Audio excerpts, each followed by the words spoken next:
அன்பு நட்புகளுக்கு இனிய வணக்கம். இன்றைய திருக்குறளும் மென்பொருளும் இன்றைய திருக்குறள் அதிகார தொகுப்பாக வருகிறது. அதிகாரம் புலவி. புலவி என்றால் தலைவன் தலைவிக்கு இடையே, காதலன் காதலுக்கு இடையே, கணவன் மனைவிக்கு இடையே தோன்றும் செல்லக்கோபம், பொய்க்கோபம், சிறு பொழுது மட்டும் வரக்கூடிய ஒரு சண்டை. அதை பற்றி 10 குறட்பாக்களை எழுதியிருக்கிறார். 1301.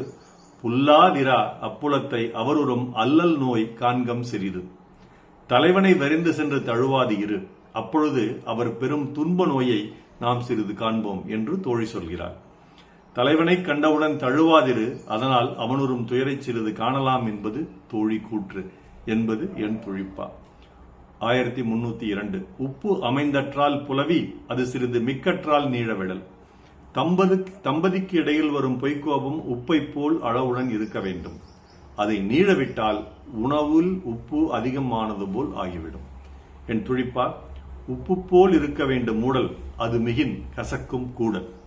1303. அலந்தாரை அல்லல் நோய் செய்தற்றால் தம்மை புலந்தாரை புல்லாவிடல்.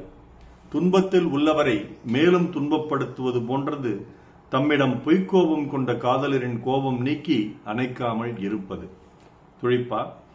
ஊடல் நீக்கி கூடாத செய்கை துன்பியலாருக்கு மேலும் துன்பம் தரும் செயல். 1304. ஊடியவரை உணராமை வாடிய வள்ளி முதல் அறிந்தற்று. பொய்க்கோபம் கொண்ட தலைவியிடம் தலைவன் அவள் கோபத்தை உணராமல் அதை போக்கி அவளுடன் கூடாமல் அவளை விட்டு விலகிச் செல்வது ஏற்கனவே வாடியிருக்கும் கொடியை வேரோடு அறுப்பது போன்றதாகும். என் துழிப்பா.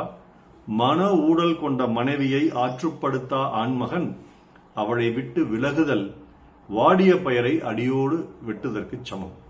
1305. நலத்தகை நல்லவர்க்கு ஏர் புலத்தகை பூவன்ன கண்ணாரகத்து. நல்ல பண்புகள் கொண்ட கணவனுக்கு அழகு சேர்ப்பது பூ போன்ற கண்கள் கொண்ட மனைவி மனத்தில் தோன்றும் சிறு சண்டையே. துழிப்பா. பூவிழியால் நெஞ்சில் தோன்றும் ஊடலால் நல்லாண்மை கணவனின் அழகு கூடல். 1306. துணியும் புலவியும் எல்லாயின் காமம் கனியும் கருக்காயும் அற்று.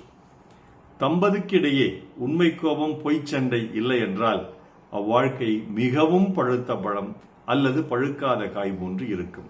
என் துடிப்பா. சண்டை சச்சரவு இல்லாத மனவாழ்க்கை கெட்டுப்போன முதிர் பழம் அல்லது பழுக்காத உண்ண முடியாத காய். 1307.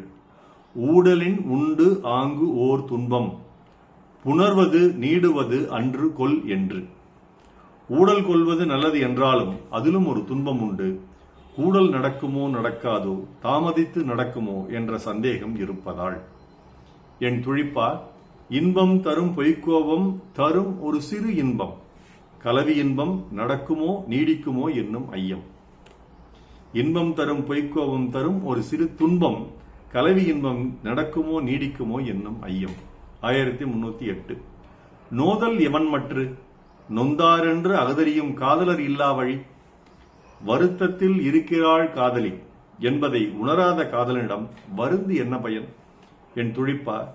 வருந்தி என்ன பயன் கிடைக்கும் அதை உணராத தலைவனிடம். 1309. நீரும் நிழல் அது இனிதே புலவியும் வீழ்நர் கண்ணே இனிது. நிழல் உள்ள இடத்தின் அருகில் நீர்நிலை இருந்தால் அதை பருகும் பொழுது இன்பம் அளிக்கும். அதுபோல் பொய்க்கோபமும் அன்பு கொண்டவரிடத்தில் இருந்தால் மட்டுமே அது இனிக்கும். என் துழிப்பா. நிழல் அருகில் நீர் இருத்தல் இன்பம், அன்புள்ளத்தில் ஊடல் இருந்தால் பேரின்பம். 1310. ஊடல் உணங்க விடுவாரோடு என் நெஞ்சம் கூடுவேம் என்பது அவா.